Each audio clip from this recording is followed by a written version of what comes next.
Welcome to Deep River Farm. We just finished our little video here on how to save money on painting. And you'll want to catch that video. Look that up in the Deep River Farm library. But today's video that we were getting ready to make is the pros and cons of in-ground gardens versus raised bed gardens. And we also want to quickly remind everybody of our sponsor we've got today, and that is KW Trailers and Barns out of Mount Airy, North Carolina. Get a hold of the governor. In other words, his name is Kent Wagner. He's known as the governor in that area. If you'll get a hold of him up there via Facebook, and you can get a hold of him, and he'll give you a good price on top quality aluminum trailers. And I ain't talking about junk. I'm talking about top quality stuff. This stuff you won't have to worry about. It's good metal, and he'll take care of you.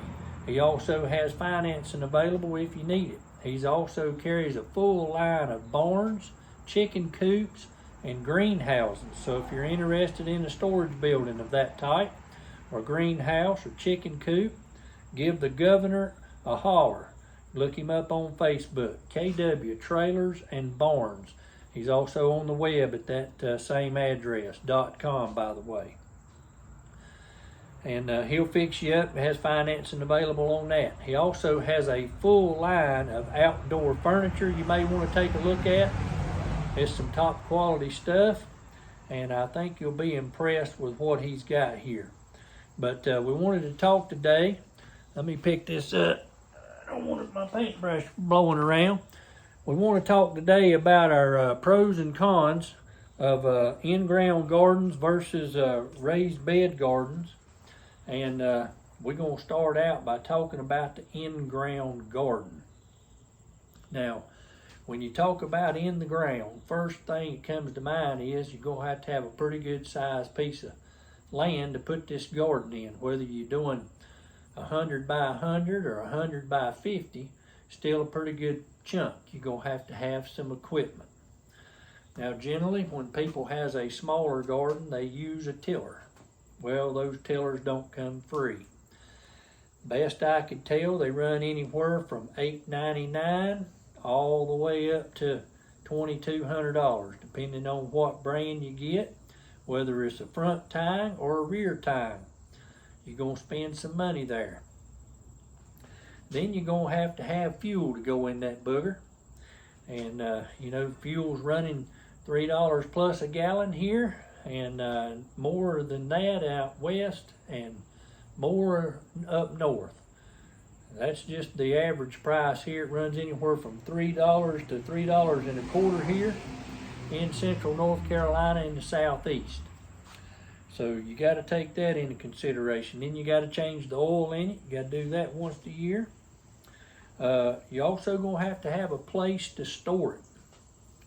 So you can't just leave that tiller sitting outside. So you got to have that to consider. Go have to have a storage building to put it in. It's all an expense.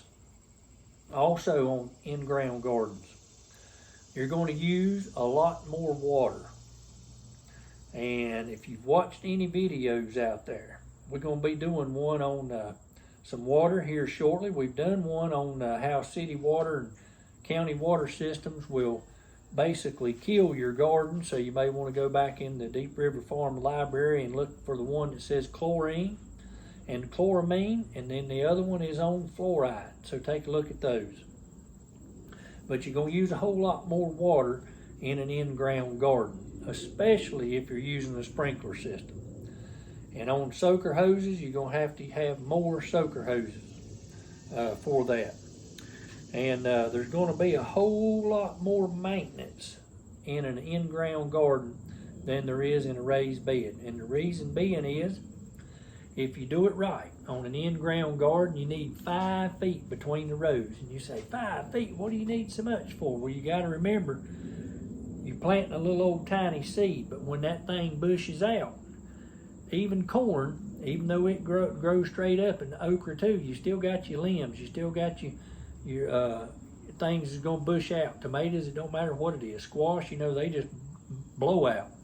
So you're gonna need a minimum of 5 feet between the rows, and you've got to do some research on what you're growing so that you don't have plants opposite side of the row of each other or just completely overtaking your walk area and your area that you're gonna be able to work and maintain everything out of. You're also gonna have a whole lot more weed problems. You're gonna do a lot of hoeing in an in-ground garden.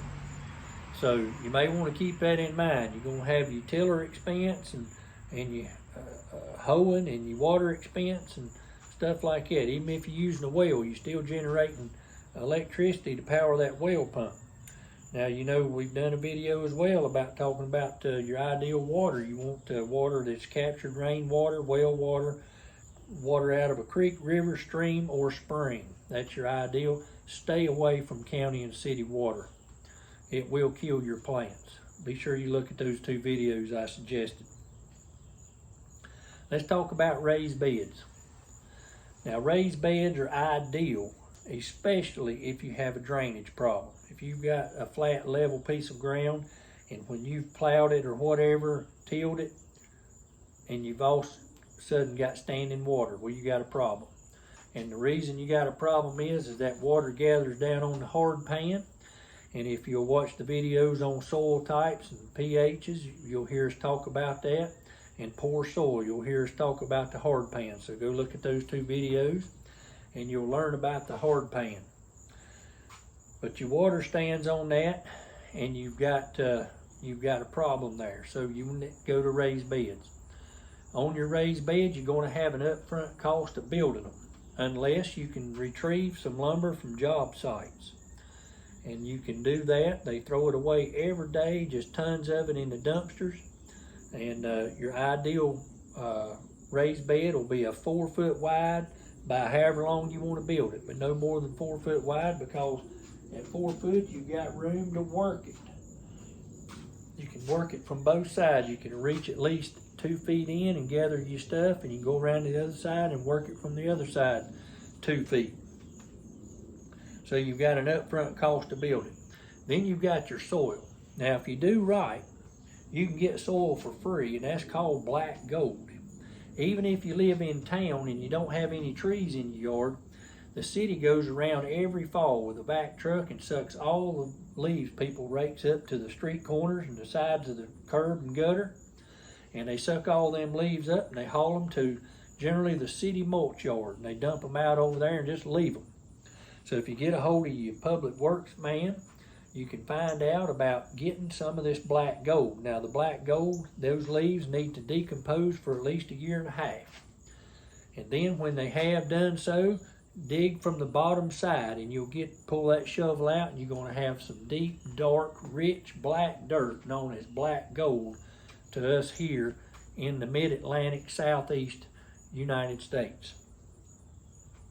You're going to have minimum tools with a raised bed. About all you're might need will be a tater digger and a shovel, and maybe a little hand shovel and a little hand rake. That's about all you're going to need. So outside of that versus the in-ground garden, you're going to have that tiller, you're going to have a storage building, you're going to have a lot of hoeing to keep up with, you're going to have a lot of extra water you're going to use. And if you're using a big enough piece of property, you're going to have that tractor and all them tools that goes with it, along with fuel and oil changes and maintenance on that tractor. So raised bed's the way to go if you're doing a small area. And another reason is because you can grow just as much in a raised bed as you can in the garden, because you can grow it closer together. You're also going to use less water because you've got a controlled area that you're just watering. You ain't running that sprinkler that's just doing like this, going over that in-ground garden. And you ain't having to buy these 100-foot extension soaker hoses and all that stuff. You can water your raised bed with minimum water. If you capture rainwater in 55-gallon drums, you can water quite a bit with that. You're going to have less weeds. And the reason is, if you put your barrier down when you do your raised beds, you put your weed barrier down, you're not going to have weeds growing up through it. So you have no weeds except for what the birds may bring in. And if you're using black gold, you can just pluck that stuff out with your finger and you ain't got to do any hoeing or any raking or anything like that. Your soil temperature also increases quicker in a raised bed, especially if you're using wood. And that's what I use. You don't want to use treated wood, by the way. That leaches chemicals into your soil, and you'll have that being sucked up into your produce. So stay away from any treated wood, any creosote wood like telephone poles or anything like that. I also steer clear of any metal raised beds, and the reason being that metal gets so hot with the sun shining on the side of it, if the plant roots get over there to it, they tend to get burned, especially if they've developed before the hot summer sun hits, and then the summer sun hits the side of that thing and there's roots laying against it, it just cooks them. So I always like to use untreated pine or oak, some hardwood for my raised beds. You can also plant earlier in your raised beds by doing a technique called winter sowing, and we're going to do a video on that down the road. So you'll want to start watching for a video called winter sowing and how to do it. It's easier to plant follow-up crops as well in the raised bed because you can simply just yank them out and put your next crop in after you put a little fertilizer back in there to replenish the nutrients of the soil that's lost.